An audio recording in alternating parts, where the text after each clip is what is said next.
Il était un père célibataire qui voulait juste aider une femme sous la pluie, mais il ne savait pas qui elle était ni ce qu'elle cachait. Leur rencontre a tout changé. Regardez jusqu'à la fin et écrivez dans les commentaires de quel pays vous venez. N'oubliez pas de vous abonner à la chaîne. La pluie tombait à verse contre le pare-brise. Les vieux essuie-glaces du Dodge Ram de Tom Bennett gémissaient à chaque passage, étalant l'eau plus qu'il ne l'enlevait. Le ciel au-dessus des collines de l'Oregon était devenu d'un acier froid, et la faible lumière du petit matin peinait à percer les nuages bas. Il conduisait lentement, les mains fermes sur le volant, ses doigts calleux tressaillant alors qu'il manœuvrait pour éviter les flaques d'eau et l'asphalte fissuré. Le chauffage du camion cliquetait, luttant sans grand succès contre l'humidité qui s'était infiltrée dans la cabine. Tom s'en moquait. Il aimait la solitude de la route, l'honnêteté du mauvais temps. Cela lui donnait quelque chose de solide à affronter. Son esprit était déjà tourné vers la journée qui l'attendait, couler du béton, vérifier la mise en place des barres d'armature et s'assurer qu'aucun des nouveaux employés ne prenait de raccourcis. Le chantier, comme la ville elle-même, était usé, mais tenace. Il appréciait cela dans un endroit. Rien n'était facile à Milltown. Tout devait se mériter. Devant, à peine visible à travers la pluie, une silhouette apparut sur le bord de la route. Alors que le Dodge se rapprochait, Tom vit une femme debout sous un panneau d'arrêt de bus cabossé, son manteau fin trempé, un pantalon d'uniforme d'hôpital collé à ses jambes. Elle n'essayait pas de se protéger de la pluie. Ses bras étaient enroulés autour d'un dossier en carton qu'elle serrait fort contre sa poitrine.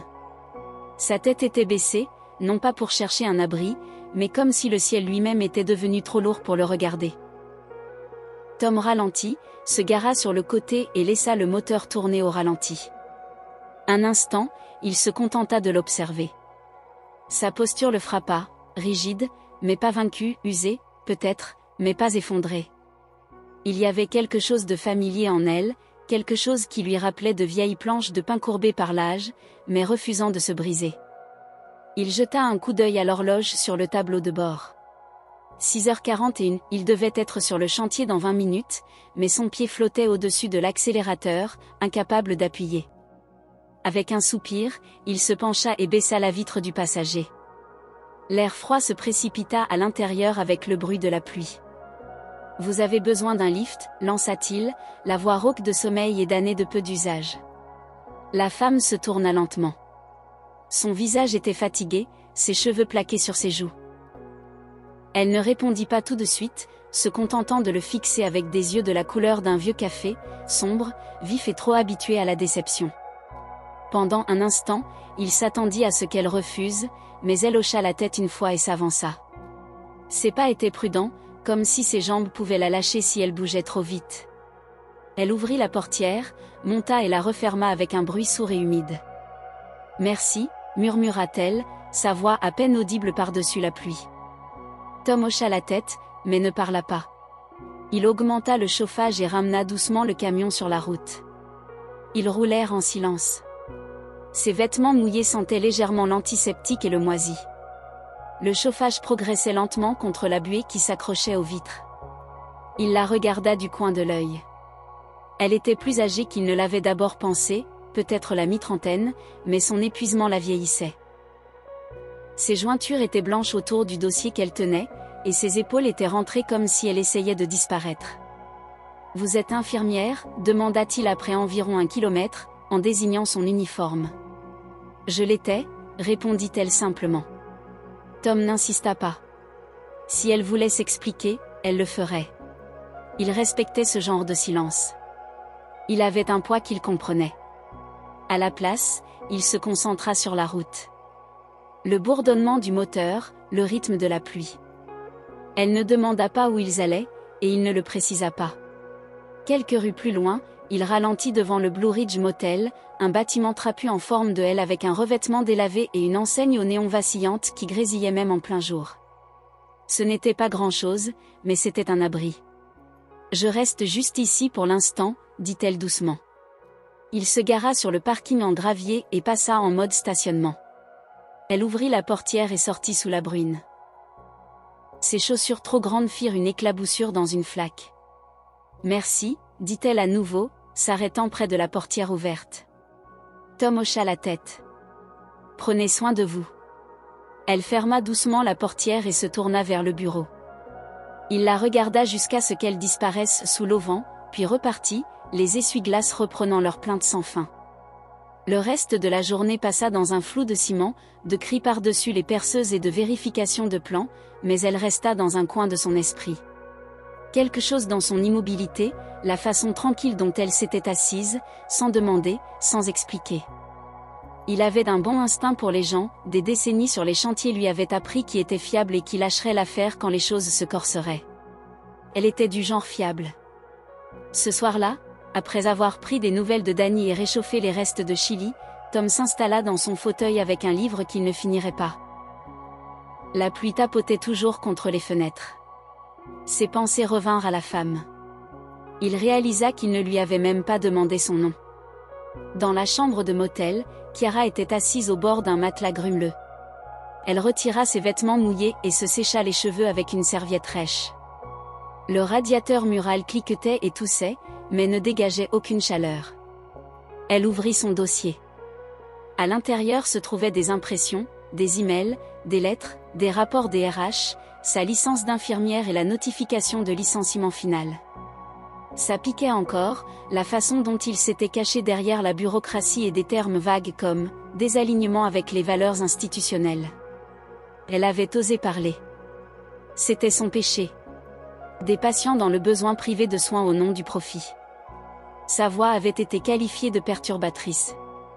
Les gens en qui elle avait confiance étaient restés silencieux. Elle mit le dossier de côté et s'allongea, fixant le plafond. Demain, elle essaierait à nouveau. Une autre clinique, un autre emploi mal payé, une autre chance de se sentir utile. N'importe quoi pour éviter de sombrer dans l'insignifiance. Mais alors qu'elle s'endormait, elle se souvint de l'homme dans le camion.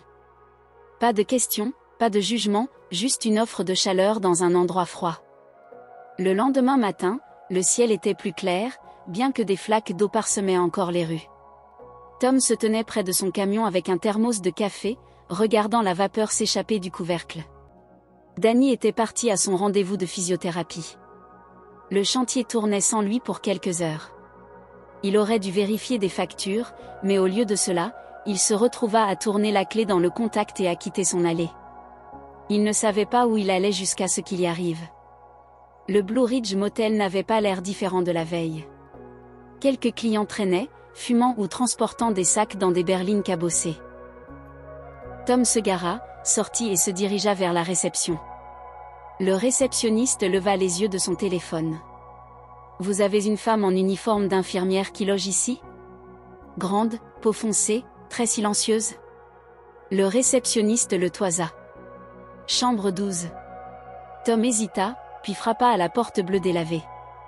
Une seconde, il envisagea de partir. Puis elle s'ouvrit. Chiara se tenait là, son visage indéchiffrable. « J'ai un chantier, dit-il simplement. Il y a toujours quelqu'un qui se blesse, se tire un muscle, se coupe. Rien d'officiel, juste une trousse de premiers secours improvisés et une bande de gars trop fiers pour voir un médecin. Je me suis dit que vous voudriez peut-être jeter un œil. » Elle cligna des yeux. « Vous m'offrez un travail ? » Il se gratta la nuque. « Je vous offre un tour en camion et une chance de vous sentir utile. Je ne peux pas payer grand-chose. Bon sang, je ne peux pas vraiment payer du tout. Mais les gars pourraient vous offrir le déjeuner. » Chiara regarda par-dessus son épaule le pick-up qui tournait au ralenti près du trottoir. Elle sortit, refermant la porte derrière elle. « Je viendrai pour aujourd'hui. » Il hocha la tête. « Allons-y », et sur ce, ils montèrent à nouveau dans le camion. Pas comme des étrangers cette fois, mais comme deux personnes marchant vers le bord de quelque chose d'inconnu. La route à venir était inégale, mais c'était un début. La pluie recommença à tomber, plus douce cette fois, presque comme un souvenir. Chiara avait appris depuis longtemps à mesurer sa vie par petites étapes. Un service, un patient, un dossier, une décision, puis la suivante. Mais dernièrement, les décisions n'étaient plus les siennes. Elles étaient prises par d'autres, derrière des portes closes et des bureaux polis, lui étaient remises dans des enveloppes froides et des appels téléphoniques étouffés. Le matin après avoir accepté l'offre de Tom, elle se tenait dans la minuscule salle de bain du motel, se regardant dans le miroir taché au-dessus d'un lavabo au robinet qui fuyait lentement. La lumière fluorescente bourdonnait au-dessus, dure et impitoyable, révélant les cernes sous ses yeux, la rugosité de ses paumes. Son uniforme, encore humide là où elle l'avait posé sur le radiateur, lui collait au corps empli. Elle avait autrefois porté une blouse blanche impeccable, son nom soigneusement brodé sur le cœur. Dr. Kiara James RN-MSN. Maintenant, elle avait un badge d'une clinique gratuite où elle avait fait du bénévolat le mois dernier, qui se décollait sur les bords et était griffonné à la hâte au marqueur. Le trajet avec Tom avait été calme mais pas inconfortable. Elle appréciait le silence, l'absence de questions. C'était comme entrer dans la chaleur après des mois dans une tempête. Elle ne savait pas à quoi s'attendre sur le chantier, mais quelque chose dans l'offre, sa simplicité, semblait réelle. Honnête. Elle préférait l'honnêteté à la tromperie polie n'importe quel jour. Son esprit dériva alors qu'elle ramenait ses cheveux en chignon. Elle se souvint du dernier jour où elle avait porté cette blouse blanche. Boston, il y a 6 mois. Les couloirs de l'hôpital brillaient. Les rires des enfants résonnaient faiblement derrière les portes de l'unité pédiatrique.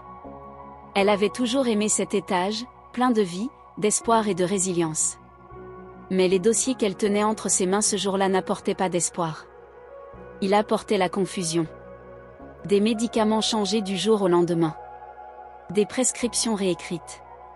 Des enfants atteints de maladies chroniques qui répondaient soudainement mal aux nouveaux traitements. Au début, elle pensa à une erreur administrative. Puis, un schéma se dessina. Elle documenta tout, page par page. Ce qu'elle voyait ne pouvait être ignoré. Elle se souvint de la salle de réunion, stérile et froide avec sa longue table polie et des cadres en costume qui n'avaient jamais mis les pieds dans son service. Ils utilisaient des termes comme « protocole d'efficacité » et « réalignement des coûts », prétendant que cela n'affectait pas de vrais enfants. Elle posa des questions, trop de questions. Le lendemain, elle fut réaffectée, puis suspendue, puis licenciée. Elle ne pleura pas en lisant la lettre, mais elle pleura lorsque les mères des enfants appelèrent, demandant pourquoi l'infirmière Kiara n'était pas là. Elle pleura en voyant ses collègues détourner le regard dans le couloir. Elle pleura en emballant son appartement dans des cartons et en réalisant que personne ne l'aiderait à les porter. Son fiancé, un neurochirurgien à l'avenir brillant, dit qu'elle faisait une scène, qu'elle aurait dû simplement baisser la tête. Les fiançailles se terminèrent par un appel téléphonique et les mots « Je ne peux pas me permettre d'être entraînée vers le bas avec toi ». Alors elle quitta Boston, vendit le reste de ses meubles, utilisa l'argent du règlement, le peu qui restait après les frais de justice, pour conduire vers l'ouest. Portland était assez loin pour recommencer, ou du moins essayer. Maintenant, elle se tenait au bord d'un autre commencement, non pas dans un hôpital, mais sur un chantier de construction, entourée d'hommes en bottes à embouts d'acier et en gilet haute visibilité. Tom la rejoignit sur le parking avec un signe de tête. Il avait un thermos propre à la main et une paire de gants supplémentaires glissés dans sa ceinture. « Ils sont un peu rustres », dit-il alors qu'il traversait le gravier vers la caravane qui servait de bureau de chantier, mais ce ne sont pas de mauvais gars, juste pas habitués à voir quelqu'un de nouveau, encore moins quelqu'un comme toi. Elle n'eut pas besoin de clarification. Quelqu'un comme moi pouvait signifier une femme, ou une femme noire, ou une infirmière, ou les trois. Elle y était habituée. À l'intérieur de la caravane, l'air sentait le café rassis et l'huile de moteur.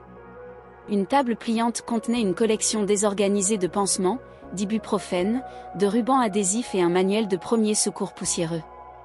Ce n'était pas une clinique, mais c'était un début. Kiara se mit immédiatement au travail. Elle nettoya l'espace, inventoria les fournitures et les organisa dans des bacs étiquetés. Tom lui apporta un tabouret en métal et répara le loquet de la fenêtre cassée. Ils travaillèrent côte à côte en silence jusqu'à l'arrivée du premier blessé. Un homme d'une vingtaine d'années entra en titubant, tenant sa main dans un chiffon. « Maudit pistolet à clous », marmonna-t-il. Du sang suintait à travers le tissu. Kiara ne broncha pas. Elle lui fit signe de s'asseoir, se lava les mains et retira le chiffon avec un calme expert.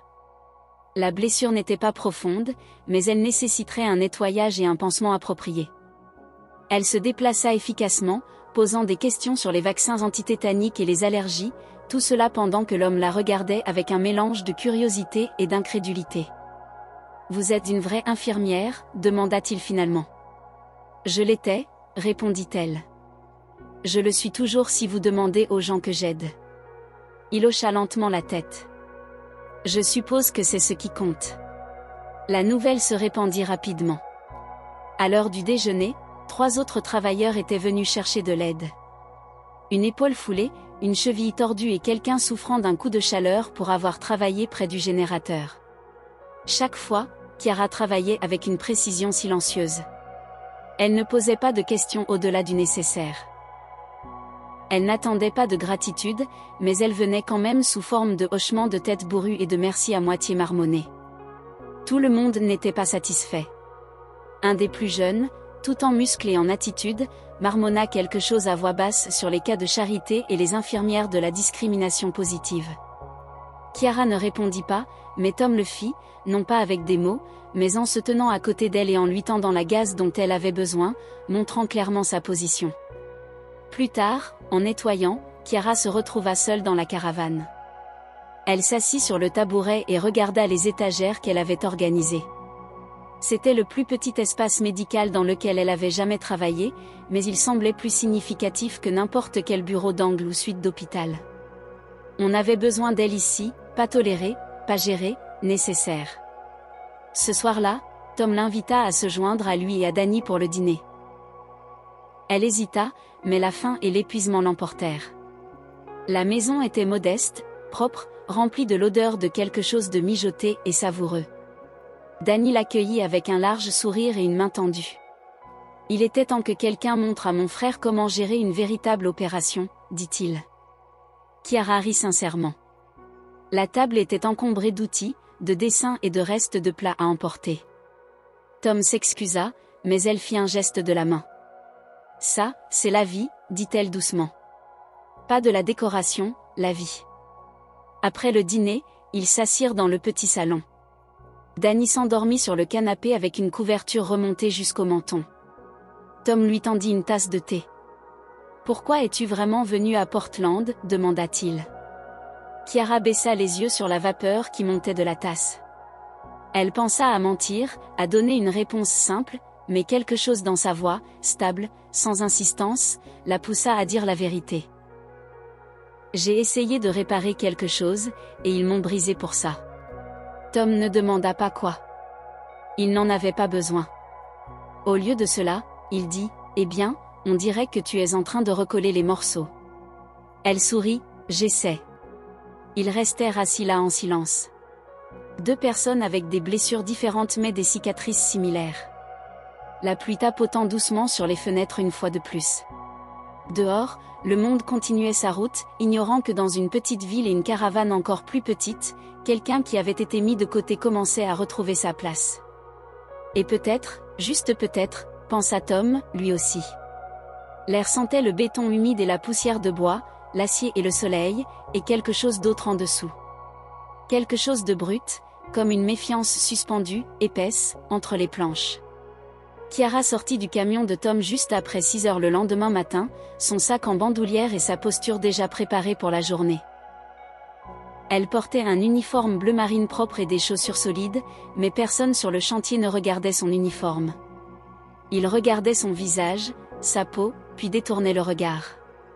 Tom l'avait prévenu que ce serait comme ça. « Ce sont de bons gars une fois qu'ils te font confiance », avait-il dit la veille au soir, autour de restes froids et d'un silence chaleureux. Elle n'attendait pas de chaleur. Elle n'en avait pas besoin. Elle avait besoin d'un but, et pour l'instant, c'était le seul endroit qui lui offrait cela sans d'abord lui demander de s'excuser d'exister. Les hommes sur le site se déplaçaient autour d'elle comme si elle faisait partie de l'échafaudage, vue mais non interpellée. Quelques-uns hochaient la tête.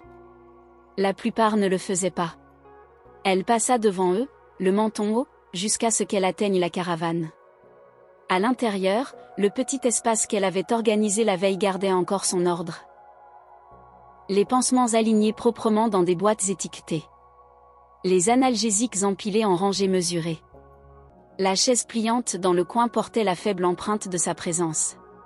Ce n'était pas une clinique, mais c'était la sienne. En milieu de matinée, le soleil était haut et les esprits s'échauffaient. Un cri provenant du bord sud du site l'attira à l'extérieur. Un homme, trapu, le visage rouge, serrant sa main, tituba vers la caravane, maudissant un pistolet à clous qui avait mal fonctionné. Du sang coulait de ses doigts sur le sol. Sans attendre la permission, Chiara le fit entrer, l'assit et commença à nettoyer la plaie. Elle travaillait efficacement, posant des questions sur les allergies et les vaccins, tandis que l'homme la regardait comme s'il ne savait pas quoi penser d'elle. Quand elle eut fini, il fléchit la main, fixa le pansement et hocha la tête. « Je ne pensais pas que tu saurais ce que tu faisais, dit-il. » Chiara ne broncha pas, « Maintenant tu sais. » Il partit sans un mot de plus. Les jours suivants suivirent un rythme à la fois prévisible et tacite. Des hommes venaient avec des chevilles tordues, des coups de soleil, des spasmes dorsaux. Chiara les traitait tous sans commentaire. Elle n'exigeait jamais de gratitude, et ils en offraient rarement. Mais le silence autour d'elle commença à passer du mépris à la curiosité, de la suspicion à quelque chose de plus doux, sinon tout à fait du respect. Pourtant, tout le monde n'était pas prêt à s'adapter. Cela commença par des murmures, le genre de mots lancés à voix basse qui bourdonnaient juste sous la surface. Discrimination positive, diversité, embauche, hobby médical. Elle les entendait tous, livrés avec la fausse innocence de quelqu'un qui prétendait juste plaisanter. Un jeune homme, Ryan, à peine sorti de l'adolescence, avec plus de biceps que de bon sens, ricana en passant devant elle un matin et dit à haute voix, « J'espère que tu ne tueras personne avec ce faux diplôme d'infirmière. » Tom était à proximité, inspectant l'isolation. Il ne leva pas les yeux, mais sa voix trancha le bruit comme une lame. « Retourne au travail, Ryan, ou remballe tes maudits outils. » Ryan roula des yeux, mais il ferma sa bouche. Ce soir-là, Tom s'attarda près de la caravane pendant que Chiara rangeait ses affaires. Elle ne dit rien sur le commentaire, et il ne s'excusa pas au nom de Ryan. Au lieu de cela, il lui tendit une bouteille d'eau et dit, « La plupart d'entre eux ne savent tout simplement pas mieux. » Chiara prit la bouteille, dévissant lentement le bouchon. Il ne s'agit pas de savoir mieux. Il s'agit de choisir de faire mieux. Tom détourna le regard. Ils finiront par comprendre. Certains non. Il n'y avait aucune chaleur dans sa voix, juste la vérité. Vendredi après-midi, une tempête arriva rapidement, rendant le ciel d'un gris trouble. Les premières gouttes de pluie tombèrent alors que Chiara nettoyait une profonde éraflure sur le bras de l'un des électriciens. Elle avait presque fini quand une voix familière la surprit. « Wow » dit Danny, debout dans l'embrasure de la porte avec son déambulateur et un sourire qui prenait la moitié de son visage. Cet endroit a l'air plus légitime que les urgences où je suis allée l'année dernière. Chiara sourit malgré elle. Si tu es ici pour attirer l'attention, je n'ai plus de sucette. Danny gloussa et s'appuya contre le cadre de la porte. Non, juste là pour m'assurer que mon frère n'a pas transformé ce site en piège mortel. Tom apparut derrière lui avec un parapluie. Il s'est faufilé hors du camion pendant que j'étais au téléphone. Je me déplace avec détermination, dit Danny, puis il se tourna vers Chiara. Tu es une bonne personne. Ça se voit à la façon dont les grincheux d'ici ne savent pas comment se comporter avec toi. Chiara gloussa, finissant son pansement et renvoyant son patient d'un signe de tête. Tu veux t'asseoir, demanda-t-elle à Danny. Seulement si tu as du thé et des potins. Elle avait en effet du thé. Et en quelques minutes, Danny le sirotait et la régalait d'histoires sur Tom. Des bêtises d'enfance, des erreurs passées et une quantité surprenante d'affection mêlée à la taquinerie. Il fait le mur de briques, mais il a de bons yeux, dit Danny. Il sait quand quelqu'un a besoin d'un coup de main, même s'il fait semblant que non. Chiara écoutait avec un amusement tranquille. Elle n'avait pas ri autant depuis des mois. Peut-être plus longtemps. Quand la tempête s'intensifia, Tom proposa de la ramener au motel. Elle accepta, épuisée. La cabine était chaude, la pluie tambourinant doucement sur le toit pendant qu'il roulait. « Danny t'aime bien ?» dit Tom, sans la regarder. « Je l'aime bien aussi. » Ils ne parlèrent pas pendant un moment. Après cela, le silence entre eux était différent maintenant. Pas gênant, mais familier, comme une vieille chanson que l'on se souvient sans avoir besoin des paroles. Au motel, elle hésita avant d'ouvrir la porte. « Merci, dit-elle, pour tout. » Tom fit un bref signe de tête. « À lundi. » Elle le regarda s'éloigner, ses feux de freinage rougeoyant sous la pluie, et se demanda si peut-être, juste peut-être, c'était un endroit où elle pourrait appartenir. La semaine suivante apporta un nouveau rythme. Tom lui apportait du café la plupart des matins, noir, sans sucre, exactement comme elle l'aimait. Danny visitait la caravane tous les vendredis avec des sandwichs faits maison et des conseils non sollicités. Les hommes de l'équipe commencèrent à hocher la tête quand ils la croisaient. Certains s'arrêtaient même pour parler. Un après-midi, Chiara entendit deux d'entre eux se disputer pour savoir si elle avait suturé une plaie plus proprement que la clinique d'urgence locale. La réponse, de toute évidence, était oui. Ce n'était pas tout. Ce n'était pas la justice, mais c'était quelque chose, un début. Mercredi, Tom la raccompagna à son camion après la fin du service. Elle avait emprunté un vieux VUS au bricoleur du motel, son moteur sifflant comme un chien malade. Tom le regarda d'un air sceptique. « Tu es sûr que ce truc roule ? » « Habituellement, dit-elle. Il hésita, puis sans la regarder, dit « Si jamais tu veux faire plus que simplement les rafistoler, j'ai quelques idées. » Chiara haussa un sourcil. « Comme quoi ? » « Je ne sais pas encore, mais tu n'es pas faite pour rester dans cette caravane pour toujours. » Elle ne dit rien, mais le lendemain matin, elle apporta un stéthoscope et une boîte de nouvelles fournitures qu'elle avait réussi à trouver chez un vendeur discount local. Ce vendredi-là, Ryan, celui qui avait autrefois murmuré dans sa barbe, entra avec une cheville enflée et ne la regarda pas dans les yeux. Chiara examina l'articulation, la banda et lui donna de la glace. Alors qu'il boitillait vers la porte, il marmonna « Merci ». Elle se contenta de hocher la tête. Plus tard, elle ajouta une note à son registre. 3e semaine, toujours debout. À la fin du mois, la caravane avait un nom, peint par Danny en lettres tordues, médecin de terrain, autorisé par ordre du patron. Chiara rit en le voyant, mais le laissa en place. Parfois, la guérison commençait par les plus petites reconnaissances, un signe de tête, un sandwich, un nom sur une caravane. Elle était encore une étrangère ici, mais plus parmi des étrangers. Et cela, à sa manière discrète, suffisait. Au moment où Avril entamait sa deuxième moitié, le chantier avait commencé à respirer avec quelque chose qui ressemblait à un rythme. Les jours semblaient moins heurtés, les pauses moins tendues. Même la pluie, ce voile omniprésent sur les matinées de Portland, s'était adouci en une toile de fond familière, plus compagne que nuisance. Pour Chiara, la caravane était devenue plus qu'un simple espace de travail. C'était un sanctuaire taillé dans la poussière et le doute. Les hommes, bien que pas tous affectueux ou bavards, en étaient venus à reconnaître son autorité tranquille, sinon par des mots, du moins par la façon dont ils entraient dans sa clinique improvisée avec moins d'hésitation. Tom, pour sa part, maintenait son schéma de silence et de petits gestes. Il ne la louait pas, n'organisait pas de réunion, ni n'attirait l'attention sur la différence qu'elle faisait. Mais lorsque le générateur tomba en panne un matin et que la machine à café de la salle de repos s'arrêta, ce fut Chiara qui reçut un thermos chaud de son camion pendant que les autres marmonnaient sur le sevrage de la caféine. Cela, à ses yeux, signifiait plus que des applaudissements. Le changement était progressif mais indéniable, et c'est exactement cette lente progression, ce sentiment de stabilité à peine formé, qui rendit ce qui suivit si difficile à encaisser. Cela commença un jeudi juste après le déjeuner quand un VUS blanc arriva sur le parking. Ce n'était pas un camion comme les autres. Il avait des vitres teintées, une peinture impeccable et des plaques d'immatriculation gouvernementale. Le directeur du chantier, un homme dégingandé avec un presse-papier collé à la main et un tic permanent à l'œil, se précipita vers la caravane comme un homme essayant d'éteindre un incendie à main nue.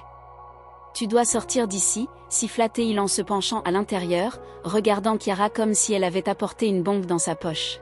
« Maintenant ». Elle se leva de son tabouret, confuse. « Pardon ? Les pontes de la boîte sont là. Quelqu'un a dû les tuyauter. Ils inspectent. La présence médicale n'est pas autorisée. C'est un problème de responsabilité. Tom apparut dans l'embrasure de la porte un instant plus tard, la mâchoire déjà serrée. Il jeta un coup d'œil à Kiara, puis au directeur. « Elle reste, Stan. »« Tu ne peux pas dire ça, » rétorqua le directeur. « Ce n'est pas toi qui signes les chèques d'assurance. Ce n'est pas un établissement médical approuvé. Elle a rafistolé la moitié de l'équipe depuis février. Sans elle, nous aurions plus de blessures et plus de temps d'arrêt. Tu le sais. Ne fais pas semblant de ne pas le savoir. » L'homme tressaillit met un bond. Il ne s'agit pas de ce qui est juste. Il s'agit de ce qui est autorisé. S'il la voit ici, on pourrait perdre le contrat. Je pourrais perdre mon emploi. Kiara sentit la vieille pression familière commencer à monter dans sa poitrine. Le lent et suffocant serment d'être toléré jusqu'à ce que cela devienne gênant. Elle avait déjà vu ça. La façon dont le soutien s'évaporait à la seconde où un risque était introduit. Elle commença à rassembler ses affaires calmement, méthodiquement. Une bouteille d'antiseptique, un rouleau de gaz, son carnet. « Je vais partir, dit-elle. Tom se mit devant elle. « Tu ne vas nulle part. »« Tom, dit-elle doucement, j'ai déjà vécu ça. Je sais comment ça se termine. Ce n'est pas Boston. »« Non, acquiesça-t-elle. » Mais certaines choses ne changent pas, il la regarda, l'acier dans ses yeux, et réalisa qu'elle n'était pas en colère. Elle était fatiguée, une fatigue profonde, lourde d'histoire, et il détestait ne pas pouvoir argumenter contre ça. Le reste de l'après-midi se passa dans un brouillard de tension. Les inspecteurs parcoururent le site, prirent des notes, posèrent des questions pointues. Kiara resta hors de vue, ses fournitures emballées dans 2 sacs à côté d'elle, une main posée protectriquement dessus, comme si le poids de sa valeur était contenu à l'intérieur. Quand le VUS repartit enfin, soulevant du gravier derrière lui, Tom resta immobile un long moment, le regardant s'éloigner. Puis il retourna à la caravane et la trouva assise seule. « Je ne les laisserai pas faire ça, dit-il. Tu n'as pas le choix. Je peux démissionner. » Kiara cligna des yeux. « Ce n'est pas. Je ne veux pas travailler pour des gens qui préféreraient laisser un homme se vider de son sang plutôt que de te laisser nettoyer la plaie. » Elle le fixa, stupéfaite. « Ne prends pas de décision que tu regretteras, dit-elle, la voix basse. Je ne le ferai pas. J'ai déjà décidé. » Et il le fit. Le lendemain matin, Tom ne se présenta pas sur le site. Ni Danny. À midi, la nouvelle s'était répandue. Tom Bennett était parti, avait simplement démissionné, remballé ses outils et était parti sans un regard en arrière. Il n'appela Kiara que le soir. Elle répondit à la première sonnerie. « Tu es libre ? » ?»« Ça dépend. J'ai une idée. » Quand elle arriva chez lui, le camion était garé en marche arrière dans l'allée, le haillon baissé. Un tas d'équipements se trouvait dans la benne, trousse de premiers secours, couverture, caisse en plastique, chaise pliante. Cela ressemblait à un désastre ou à un plan. « Je pensais, dit Tom alors qu'elle s'approchait, qu'on pourrait rendre ça mobile. S'installer dans les parcs, les banques alimentaires, les parkings d'églises. Il y a beaucoup de gens qui n'ont pas d'assurance. Je les ai vus. Et ils n'iront pas à l'hôpital même si leurs bras tombent. Tu n'es pas médecin. Toi non plus, apparemment, dit-elle en haussant un sourcil. Je veux dire, dit-il rapidement, pas officiellement, mais ça ne t'a jamais arrêté. Elle baissa les yeux sur le tas dans la benne du camion. On aurait besoin d'autorisation. Certaines, pas partout. Certains endroits te laissent faire des pop UPS. Les bénévoles n'ont pas besoin de licence tant que tu ne prescris pas, juste des soins de base. Elle réfléchit à l'idée. C'était absurde, mal avisé, non réglementé. C'était aussi la première chose depuis des mois qui faisait battre son cœur dans sa poitrine comme s'il voulait y croire à nouveau. Je peux rédiger un protocole, des formulaires d'admission, des directives.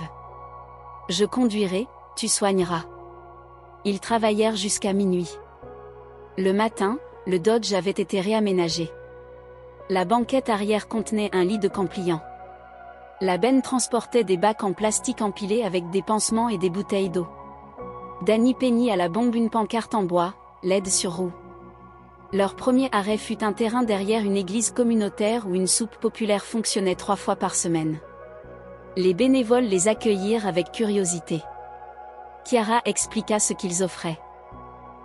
Premier secours de base, contrôle de la tension artérielle, nettoyage des plaies, éducation à la santé. Rien de plus, rien de moins. À midi, une file s'était formée. Un homme âgé avec des talons fendillés et une mauvaise boiterie. Une femme qui n'avait pas vu de médecin depuis sa dernière grossesse. Un adolescent avec une toux et un poignet enflé. Chiara travaillait avec constance, doucement. Elle demandait leurs noms, pas leurs histoires. Tom distribuait des barres de céréales et gardait le café chaud. Danny tenait une liste des fournitures dont ils avaient besoin. Ce n'était pas un hôpital. Ce n'était même pas une clinique, mais c'était quelque chose. Chaque jour, ils trouvaient un nouvel endroit, un marché de producteurs, une banque alimentaire, un complexe d'appartements à bas revenus. Chaque jour, la file s'allongeait. Un soir, après avoir tout remballé, Chiara s'assit sur le pare-chocs arrière, s'essuyant les mains avec un chiffon. Ses épaules étaient affaissées, ses yeux lourds. « J'avais oublié ce que ça faisait », murmura-t-elle. « Quoi ? D'être importante ?» Tom lui tendit une bouteille d'eau. « Tu n'as jamais cessé de l'être. » Elle ne répondit pas, mais elle ne détourna pas non plus le regard.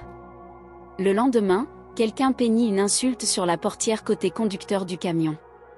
Tom la frotta lui-même, la mâchoire serrée, refusant de la laisser voir la rage dans ses yeux. Danny la recouvrit d'une nouvelle couche de peinture verte et ajouta un autocollant, une petite croix blanche dans un cercle, simple mais visible. Ce soir-là, ils étaient assis dans la cuisine de Tom, mangeant des plats à emporter dans des assiettes en carton. Le téléphone de Chiara vibra avec un message d'une infirmière qu'elle avait autrefois formée. « J'ai entendu parler de ce que tu fais. On a besoin de plus de ça. » Elle le montra à Tom. « Je pense, dit-il, que tu es en train d'allumer un feu. Les feux brûlent des choses. Ils gardent aussi les gens au chaud. » Ils ne parlèrent plus pendant un moment. Juste assis là, à écouter le silence. Il était encore tôt. Ils avaient une longue route devant eux. Mais pour la première fois depuis longtemps, Chiara n'avait pas l'impression d'attendre que quelqu'un ouvre une porte. Et cette fois, personne ne pouvait la fermer. Au 2e mois de leur opération de clinique mobile, le Dodge avait pris l'apparence de quelque chose de bien plus vieux que son âge. La peinture, bien que fraîchement refaite, portait de fines rayures dues aux tables pliantes, aux glacières éraflées et aux caisses de fournitures médicales chargées et déchargées quotidiennement. La suspension grinçait de fatigue. À l'intérieur, la cabine sentait le désinfectant pour les mains, l'huile de moteur et la plus légère trace de citronnelle des lingettes désinfectantes que Chiara insistait pour utiliser. Ce n'était plus seulement un véhicule. C'était une bouée de sauvetage mobile. Ils avaient pris un rythme. Chaque dimanche soir, Chiara étalait une carte de la ville sur l'établi de Tom. Il marquait les zones mal desservies par les cliniques, les quartiers nichés derrière les viaducs, les parcs de maisons mobiles à la lisière des zones industrielles, les cours d'église où les soupes populaires opéraient en silence. Du lundi au vendredi, ils alternaient les arrêts, créant un horaire à la fois prévisible et spontané. Le samedi, ils faisaient le plein, enregistraient les visites, réparaient tout ce qui était cassé et reprenaient leur souffle. Tom avait sous-estimé la réponse. Il pensait que les gens viendraient au compte-gouttes, hésitants, mais le besoin était immédiat et écrasant. À l'est de la ville, où l'hôpital le plus proche était à 45 minutes de bus, ils trouvèrent une file d'attente se formant avant même qu'ils ne se garent. Une jeune mère arriva, tenant son bambin dans un bras et une bouteille de pédialyte dans l'autre. Un vieil homme sifflait à travers un sac en plastique contenant des inhalateurs périmés. Une femme en tablier de restaurant vint pendant sa pause déjeuner, les doigts enflés par l'arthrite, craignant de manquer le travail et de perdre ses heures. Chiara les traita tous. Elle ne demanda jamais pourquoi ils n'avaient pas vu de médecin. Elle savait, une assurance qui ne couvrait pas assez, des cliniques surchargées et sous-performantes, des systèmes construits comme des labyrinthes où chaque porte exigeait une preuve de valeur avant que la compassion ne soit offerte. Ses mains bougeaient avec une calme certitude, sa voix égale, ses yeux toujours à leur niveau. Elle se souvenait des noms. Elle notait les symptômes et les schémas dans un carnet qu'elle gardait dans une pochette zippée. La nuit, elle transcrivait ses notes dans une feuille de calcul que Tom l'avait aidée à créer. Pas d'informations d'identification, juste des symptômes, des conditions et des tendances. Elle ne se contentait pas de soigner. Elle traçait le contour invisible d'une crise que la ville refusait de voir. Tom conduisait, réparait et observait. Il devint un homme à tout faire, des opérations, installant des tentes d'ombrage, réparant des chaises pliantes cassées, distribuant du café chaud ou de l'eau froide selon le jour. Il gérait les conversations que Chiara ne pouvait pas avoir, des hommes sévères qui se méfiaient des étrangers, des femmes qui tressaillaient aux questions, des adolescents aux mâchoires serrées et aux yeux fuyants. Il se tenait à côté d'eux sans jugement, sa présence silencieuse mais solide. Parfois, Danny venait aussi. Il s'asseyait sur une chaise pliante près de la table des fournitures, bavardant avec les patients, organisant les pansements par couleur et par taille, offrant des bonbons à la menthe d'un sac Ziploc qu'il insistait pour qualifier de médicalement nécessaire. Son charme apaisait la tension, même chez ceux qui arrivaient sur leur garde. C'est Danny qui la remarqua un mercredi après-midi, la femme dans un imperméable vert en lambeaux qui s'asseyait de l'autre côté de la rue et observait. Elle vint 3 jours de suite, toujours à distance. Le 4e jour, elle traversa. Chiara était en train de remballer quand la femme s'approcha. Elle se déplaçait lentement, une main serrée autour d'un sac d'épicerie, l'autre pressée contre son bas-ventre. « Vous ne demandez pas de pièce d'identité » dit-elle d'une voix rauque. Chiara secoua la tête. « Juste votre nom, si vous voulez le donner. »« Maria. »« Qu'est-ce qui vous fait mal, Maria ?» La femme souleva légèrement sa chemise, révélant une cicatrice irrégulière sur son ventre. L'infection était visible. Rougeur, gonflement, la chaleur révélatrice sous la peau. J'ai eu une césarienne. La clinique a dit qu'ils ne pouvaient plus me voir sans assurance. Je fais des ménages. Je ne peux pas payer. Chiara hocha la tête. Elle ouvrit un tampon propre, enfila des gants et commença à nettoyer la zone. Ses mains se déplaçaient avec précaution, évitant la douleur là où elle le pouvait. Maria grimaça, mais ne recula pas. Quelqu'un aurait dû voir ça il y a des jours, dit Chiara doucement. Personne ne l'a fait. Tom se tenait à proximité, observant. Il vit la façon dont la mâchoire de Chiara se serra, la façon dont ses épaules se raidirent. Plus tard, quand ils rentrèrent, elle ne dit rien pendant un long moment. Elle resta juste assise à la table de la cuisine, fixant son bloc-notes. J'ai traité une femme avec une septicémie post-opératoire à l'arrière d'un camion, murmura-t-elle finalement. Qu'est-ce qu'on est en train de faire ? On sauve des gens, dit Tom. Un par un. Ce n'est pas assez. Peut-être pas, mais c'est plus que rien. Ce week-end-là, Chiara ne se reposa pas. Elle contacta d'anciens collègues, infirmières, travailleurs sociaux, une sage-femme avec qui elle s'était formée à Boston. Elle leur demanda s'ils pouvaient donner du temps, des fournitures, des connaissances. Quelques-uns répondirent avec prudence. L'un d'eux arriva en personne la semaine suivante, se garant à côté du Dodge dans une Subaru cabossée avec des plaques du Massachusetts et une boîte de vitamines prénatales. « Tu le pensais vraiment ?» dit-elle en regardant Chiara installer son matériel. À partir de là, le réseau s'agrandit. Un ambulancier à la retraite sortit de son camping-car avec un sac de sport rempli d'attelles périmées mais utilisables. Un groupe d'églises fit don de kits d'hygiène. Un gérant d'épicerie leur accorda une réduction sur l'eau en bouteille. Un lycéen en vacances de printemps apporta des dépliants imprimés et une tablette avec un logiciel de traduction. Chiara adapta les formulaires d'admission pour inclure l'espagnol, le vietnamien et le russe. Tom acheta un vieux tableau d'affichage et le cloua sur le côté du camion. « Demandez-nous n'importe quoi », disait-il. Tout le monde n'approuvait pas. Certains résidents appelaient la police, prétendant qu'ils bloquaient les trottoirs, créaient des conditions insalubres, pratiquaient la médecine sans licence. Les policiers venaient mais repartaient rapidement quand ils ne trouvaient rien de plus que quelques genoux bandés et des contrôles de tension artérielle. D'autres regardaient avec une désapprobation silencieuse. Dans les quartiers plus riches, Chiara voyait les rideaux bouger, les gens traverser la rue, voyait la même vieille peur porter de nouveaux vêtements. Elle les ignorait car les visages de l'autre côté, les reconnaissant, les désespérer, les soulager, était ce qui importait. Un après-midi, un garçon d'accent grave peine 8 ans s'approcha en boitant, avec un œil au beurre noir. Il ne parla pas, lui tendit juste un bout de papier avec le mot « chute » écrit d'une écriture tremblante. Chiara l'assit, nettoya les éraflures sur ses genoux, vérifia s'il y avait des fractures, lui donna une poche de glace et une barre de chocolat du stock de Danny. « Tu reviendras » demanda-t-elle doucement. Il hocha la tête, fourra le chocolat dans la poche de son manteau et s'en alla. Elle ne le revit jamais, mais elle lui laissa une note sur le tableau d'affichage la semaine suivante, juste au cas où. Alors que le printemps s'installait, que les fleurs s'épanouissaient dans les terrains vagues, que l'herbe poussait à travers les fissures du béton, la file d'attente à la clinique mobile ne diminuait jamais. Le visage de Chiara devint connu dans les épiceries du coin, sous les viaducs d'autoroute, dans les centres communautaires. Les gens commencèrent à l'appeler « Doc », malgré son insistance. Elle cessa de les corriger. Tom construisit une petite armoire en bois avec des compartiments pour les fournitures les plus utilisées. Il ajouta des poignées pour qu'elle puisse être transportée dans les bâtiments si nécessaire. Danny la baptisa « la boîte à pharmacie » et peignit un cœur blanc sur le couvercle.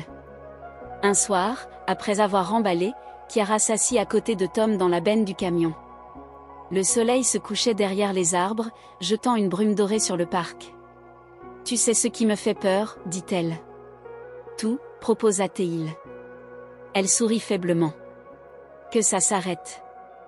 Que quelqu'un y mette fin. Que ça nous soit enlevé. » Il la regarda un long moment. « Alors on le reconstruira » dit-il. « Ailleurs, autant de fois qu'il le faudra. » Le vent changea, soulevant doucement ses cheveux. Elle détourna le regard, clignant des yeux avec force. « Et si je m'effondre ? Je te tiendrai debout. » Ce n'était pas une déclaration. Ce n'était pas romantique. C'était une promesse. Le genre de promesse que les gens comme Tom ne faisaient que lorsqu'ils avaient l'intention de la tenir. À la fin du mois de mai, la ville avait pris note. Une petite colonne parut dans le journal local. Un effort médical citoyen aide des centaines de personnes. Pas de nom, juste des citations de patients, une photo du Dodge. Le dos de Chiara tournait, la main sur l'épaule d'une femme. Quand elle la vit, elle la fixa longuement. Tom vint derrière elle, tenant une tasse de café. « Tu détestes ça ? » « Non, » dit-elle doucement. « C'est juste que, j'avais oublié ce que ça faisait. »« Quoi ? » D'être vu pour avoir fait la bonne chose au lieu d'être puni pour ça. Il ne répondit pas. Il s'assit juste à côté d'elle et ensemble, ils regardèrent le coucher de soleil derrière le toit du garage où leur carte des arrêts était épinglée avec des punaises et de l'espoir. Le travail n'était pas terminé. Mais ils avaient un nom maintenant, et cela signifiait que le monde regardait, même si ce n'était qu'un peu. La matinée commença comme toutes les autres, avec Chiara essuyant les surfaces à l'arrière du Dodge et Tom transportant des chaises pliantes du hangar derrière son garage. L'air était épais de l'odeur de la rosée et des gaz d'échappement, le genre de matinée de printemps pour laquelle Portland était connue, lumineuse, mais jamais vraiment chaude. Les oiseaux chantaient au-dessus, et quelque part à proximité, un chien aboyait avec une protestation excitée à l'arrivée du facteur. Danny était assis sur le porche avec une tasse de jus d'orange, les observant comme un contremaître autoproclamé. Il portait un sweat à capuche qui disait « Je supervise ». Un cadeau de Chiara qu'il portait religieusement chaque samedi. Tom était à mi-chemin de soulever une caisse de fournitures médicales dans le camion quand il s'arrêta, la main posée sur le haillon. Chiara leva les yeux, sentant l'immobilité de sa posture. « Quoi ?» demanda-t-elle. Il ne répondit pas tout de suite, fixant simplement la benne ouverte du camion, les yeux plissés. « J'ai réfléchi » dit-il finalement. Elle arqua un sourcil. « Toujours dangereux. » Il lui jeta un regard de côté, le coin de sa bouche tressaillant. « Et si on construisait quelque chose de permanent ?» Chiara se redressa. « Comme une clinique ? Pas une à grande échelle, pas encore, mais un endroit fixe, une structure, quelque chose de plus que 4 pneus et de l'espoir. » Elle examina l'idée. Ce n'était pas la première fois que la pensée lui avait traversé l'esprit dans les moments calmes, mais elle l'avait toujours repoussée. Il y avait une sécurité à être mobile. « Moins de paperasse, moins d'inspections, pas de baux ni de frais généraux pour les piéger. Mais la permanence avait aussi du pouvoir. Un endroit où les gens pourraient revenir. Un endroit où les ressources n'avaient pas besoin d'être remballées chaque soir. Je ne suis pas contre, dit-elle prudemment. Mais comment, où et avec quoi? J'ai des matériaux, une parcelle de terrain derrière l'atelier. Assez d'espace pour une petite structure. Je peux m'occuper de la plupart de la construction. Danny peut t'aider à coordonner les bénévoles. Je connais quelques anciens gars de l'équipe qui donneraient un coup de main. Elle croisa les bras. Et l'argent? J'ai des économies. Chiara ouvrit la bouche pour protester, mais Tom leva la main. Laisse-moi finir. J'ai aussi pensé à demander de l'aide. Des subventions, des dons. Si on a quelque chose de commencé, des fondations posées, un toit, peut-être que c'est plus facile de montrer aux gens la vision. Elle hésita. Elle n'était pas habituée à laisser d'autres personnes construire des choses pour elle, mais elle connaissait assez bien Tom maintenant pour comprendre que ce n'était pas de la charité. C'était de la conviction. D'accord, dit-elle. Faisons-le, mais à une condition. Nomme-la. On n'arrête pas la clinique mobile. Pas même un seul jour. Tom hocha la tête sans hésitation. Jamais prévu de le faire. Au cours de la semaine suivante, leur monde prit un double rythme. Matinée et après-midi passées sur la route à soigner les patients, et soirée de retour sur le terrain de Tom, à tracer les fondations et à décharger du bois. Des bénévoles arrivèrent au compte-gouttes. Des ouvriers du bâtiment des anciens chantiers de Tom. Des voisins qui avaient entendu parler de ce qu'il faisait, un professeur d'atelier de lycée qui offrit des outils et du travail le week-end. Les anciens collègues de Chiara commencèrent à envoyer des fournitures. Des tables d'examen pliables, un évier industriel, des tensiomètres encore scellés dans leur emballage. Le deuxième week-end, une charpente avait été érigée. Ce samedi-là, alors qu'il fixait la dernière poutre avant le coucher du soleil, une voiture se gara dans l'allée. C'était un modèle inconnu, élégant et bas sur le sol. Le moteur se coupa et un homme en costume trop cher pour le quartier en sortit. Chiara se raidit avant même de voir son visage. L'homme marchait avec l'assurance de quelqu'un à qui on n'avait jamais dit non. Ses yeux balayèrent la cour, le camion, les bénévoles. Il s'arrêta à quelques mètres de Chiara et sourit d'un sourire étudié. « Chiara James, dit-il. Je vous cherchais. » Tom se déplaça instinctivement, se plaçant un demi-pas plus près d'elle. « Docteur Whittaker, dit Chiara, sa voix froide. Vous vous souvenez, dit-il, comme si elle aurait dû le saluer avec gratitude. Je me souviens que vous présidiez le comité d'examen qui a recommandé mon licenciement. Le sourire de Whittaker se crispa. Je suis venu m'excuser. Cela l'a surpris. Il n'avait pas l'air d'un homme enclin au regret. Elle ne parla pas, alors il continua. Le conseil a subi des pressions. La politique, le budget. Je n'étais pas d'accord avec la façon dont cela a été géré, mais je ne me suis pas battu assez fort. J'ai suivi votre travail. La clinique mobile, les données que vous collectez discrètement. Le conseil municipal en a pris note. Chiara ne dit rien. Tom resta une présence silencieuse à ses côtés. Vous avez une réelle dynamique ici, dit Whittaker. Un soutien public.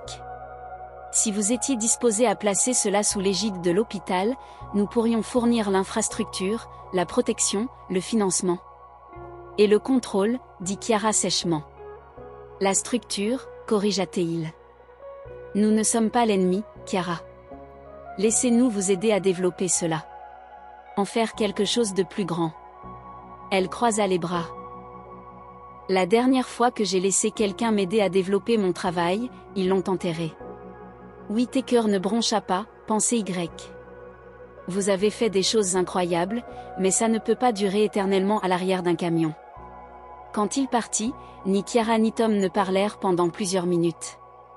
Le marteau dans la main de Tom frappa une fois contre un poteau avant qu'il ne le pose. Ça va ? Chiara hocha la tête, puis la secoua. Je ne sais pas, elle passa les 3 jours suivants à y réfléchir, à peser l'offre, à imaginer ce que cela signifierait d'avoir la stabilité, les salaires, les fournitures, une plateforme. Mais chaque fois qu'elle l'imaginait, elle voyait une salle de conférence remplie de gens comme Whittaker, expliquant comment sa vision devait être ajustée pour atteindre les objectifs trimestriels. Elle décida la 4e nuit, non pas par logique, but par instinct. Le lendemain matin, elle rédigea une lettre et l'envoya à une poignée de contacts de presse, une simple déclaration sur sa décision de rester indépendante, de construire quelque chose d'enraciné dans la communauté plutôt que dans la bureaucratie. Cela ne devint pas viral, mais cela fit des vagues. 2 conseillers municipaux locaux visitèrent leur chantier la semaine suivante. Un journaliste d'une publication de santé en ligne vint l'interviewer. Une subvention arriva d'une organisation à but non lucratif local. Et un matin, Chiara ouvrit sa boîte de réception pour trouver un message d'une mère qu'elle avait traitée des semaines auparavant. « Vous avez été la première personne à me regarder comme si j'avais de l'importance. Merci. » Elle l'imprima et l'épingla sur le mur intérieur de la clinique encore inachevée. Les semaines suivantes furent remplies de jalons. Le toit fut posé, la plomberie installée, l'isolation emballée. Tom travailla jusqu'à l'épuisement, mais avec un but que Chiara n'avait pas vu en lui auparavant. Danny prit en charge la gestion des bénévoles, créant un système si précis qu'il rivalisait avec la logistique hospitalière. Puis, un jeudi après-midi, tout s'arrêta. Le camion de Tom tout sauta jusqu'à s'arrêter devant le centre pour enfants où il devait s'installer. De la fumée siffla dessous le capot. Tom jura et ouvrit le loquet. Chiara sortit et remarqua immédiatement que le problème n'était pas mécanique. Il était émotionnel. Ses mains tremblaient. Qu'est-ce qui s'est passé? Il ne répondit pas. Elle attrapa son bras et il la regarda enfin. Il y a quelque chose que tu dois voir. Il attrapa sous le siège et sortit une feuille de papier froissé. C'était un dessin, un de Danny. 3 silhouettes se tenant la main devant un bâtiment étiqueté « Clinique ». Une des silhouettes avait les cheveux bouclés. Une portait une salopette. La 3e avait un stéthoscope. Emma a dessiné ça, murmura Tom. Elle l'a donné à Danny la semaine dernière. Chiara tint le dessin doucement, sentant son poids dans sa poitrine. Elle voit ça comme sa famille, dit-il. Elle te voit comme en faisant partie. Chiara le regarda, la gorge serrée. Et toi? Il déglutit. J'ai juste peur de ce que ça signifie. De le perdre. Elle plia le papier, le glissa dans son sac. On ne perd pas les gens en leur faisant confiance. On les perd en les repoussant. Il hocha la tête, presque imperceptiblement. Ils ne dirent pas les mots. Pas encore. Mais cette nuit-là, quand ils eurent terminé leur tournée et se garèrent de nouveau à la maison, Chiara ne partit pas tout de suite. Elle resta, prépara le dîner, rit des mauvaises blagues de Danny, s'endormit sur le canapé avec une couverture drapée sur ses jambes, et Tom assis silencieusement à côté d'elle, comme s'il défiait le silence de les faire bouger. Le matin, ils retournèrent au travail ensemble. Pas de contrat, pas de conseil d'administration, juste un dessin dans un sac et une clinique à moitié finie et une vérité qui grandissait lentement comme quelque chose à qui on avait enfin donné de la place pour respirer. La lumière du matin qui filtrait à travers les nuages portait une douceur qui ne correspondait pas tout à fait à l'énergie qui agitait la petite maison en bordure du couloir industriel de Portland. L'établi était de nouveau encombré, non pas de tables à moitié finies ou de plans de meubles, mais de flacons triés, de boîtes de pansements, de rouleaux de rubans adhésifs et de contenants étiquetés à la main d'ongantopiques. Tom se déplaçait parmi eux dans un rythme silencieux, vérifiant la liste que Danny avait dressée et barrant les fournitures avec un crayon de charpentier. Dans le salon, Chiara était accroupie à côté d'une boîte en carton remplie de couvertures et de lingettes, comptant à haute voix sur un ton qui trahissait plus de concentration que de nervosité. Elle n'avait pas beaucoup dormi la nuit précédente, mais il n'y avait aucune lourdeur dans ses pas. Il y avait du mouvement, une direction, un bourdonnement de possibilités autour d'elle qui semblait s'infiltrer dans les murs. Cela faisait 6 mois depuis la première fois qu'ils avaient garé le Dodge à côté de ce terrain vague abandonné. Depuis que Chiara avait soigné un étranger sous une tente pliante, et que Tom avait distribué de l'eau avec des mains calleuses. Ce qui avait commencé comme un moyen de créer un espace pour les laisser pour compte était devenu quelque chose de plus que ce que l'un ou l'autre avait prévu. La structure derrière l'atelier était maintenant achevée, un modeste bâtiment d'un seul étage avec un bardage de récupération et une porte peinte en rouge. Les fenêtres n'avaient pas de barreaux, seulement de larges vitres qui laissaient entrer la lumière, et à l'intérieur se trouvaient des pièces équipées de matériel médical d'occasion, de tiroirs bien organisés et de tables d'examen que Danny avait aidé à poncer et à peindre. Il y avait une rangée de crochets pour les manteaux, un mur de brochures en 4 langues, et une fresque qui s'épanouissait sur le mur du fond de la salle d'attente, peinte par des adolescents locaux en échange d'heures de service et de sandwichs. C'était leur clinique, leur fondation. Elle n'était ni élégante ni grande, mais elle était réelle. L'inauguration, si on pouvait l'appeler ainsi, était prévue pour l'après-midi. Rien d'extravagant, juste une invitation étendue à tous ceux qui avaient franchi la porte de leur unité mobile improvisée, laissé des messages de soutien ou donné de leur temps et de leurs matériaux. Il y aurait du café, des pâtisseries offertes et 3 chaises pliantes pour des discours que personne ne voulait vraiment prononcer. Tom avait tenté d'éviter complètement les feux de la rampe jusqu'à ce que Danny passe outre et imprime des prospectus avec « Rencontrer les bâtisseurs » en lettres grasses. Chiara avait levé les yeux au ciel face à la formulation, mais elle ne s'y était pas opposée. Ce matin-là, Emma arriva avec son sac à dos et un sac en papier brun de biscuits qu'elle avait fait elle-même. Elle serra Chiara dans ses bras sans hésitation, puis entra dans la clinique en rebondissant comme si elle en était la propriétaire. D'une certaine manière, elle l'était. C'était son dessin, après tout, qui était encadré près de la réception, une représentation au crayon du bâtiment avec 3 personnages souriant à l'extérieur. En dessous, d'une écriture maladroite, il était écrit « La clinique de ma famille ». Chiara le regarda longuement pendant que les autres faisaient les derniers préparatifs. Les couleurs étaient un peu passées maintenant, le papier légèrement froissé, mais le cœur de l'œuvre demeurait. Elle ne remarqua pas que Tom s'était approché d'elle jusqu'à ce qu'elle entende sa voix. Elle a dit que ça lui était venu en rêve. Le bâtiment, je veux dire. Elle l'a vu avant même qu'on ne coule les fondations. Chiara sourit faiblement. Elle l'a vu avant que je ne croie que c'était possible. Tom ne parla plus pendant un moment. Quand il le fit, sa voix était plus basse. Merci de ne pas être parti. Elle se tourna pour lui faire face complètement. Merci de m'avoir donné quelque chose qui valait la peine de rester. Leurs regards se croisèrent, et pour une fois, il n'y avait plus rien de non dit entre eux. Pas de peur, pas de résistance, juste de la compréhension, de la gratitude et les débuts de quelque chose de plus profond. L'événement commença lentement. Quelques arrivées précoces, un couple âgé de la tournée de la soupe populaire, une mère avec un bambin qui s'accrochait à sa jambe, un homme qui avait autrefois maudit Chiara par habitude mais qui lui apportait maintenant des œufs frais de ses poules chaque semaine, franchirent la porte. Tom salua chaque invité avec sa poignée de main silencieuse. Chiara se déplaçait parmi eux avec une familiarité calme, vérifiant si quelqu'un avait besoin d'eau, souriant aux enfants, répondant aux questions sur les horaires et les services. Danny tenait le stand de rafraîchissement avec une fierté qui fit rire Emma et murmurer « Il pense que c'est un hôtel 5 étoiles ». À mesure que la foule grandissait, le bruit augmentait. Les rires se mêlaient aux histoires. Les gens déambulaient dans les pièces, s'émerveillant de la simplicité, de l'efficacité, de la chaleur. Plus d'une personne toucha la fresque peinte à la main comme si elle pouvait déteindre sur eux. Il y avait quelque chose de magnétique dans cet endroit, quelque chose qui rappelait aux gens ce que les soins étaient censés être. En milieu d'après-midi, Chiara sortit prendre l'air. La brise était douce, le soleil faisant enfin une apparition correcte. Elle se tenait au bord du potager qu'ils avaient commencé à l'arrière, des plates-bandes surélevées remplies d'herbes et de légumes robustes. Ce n'était pas encore grand-chose, mais ça le deviendrait, comme tout le reste qu'ils avaient construit. Elle n'entendit pas les pas derrière elle jusqu'à ce qu'elle sente le contact sur son coude.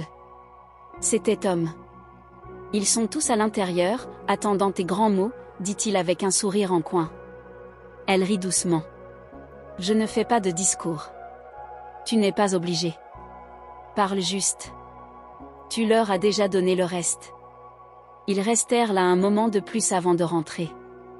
Chiara prit sa place près de la fresque. Tom à ses côtés.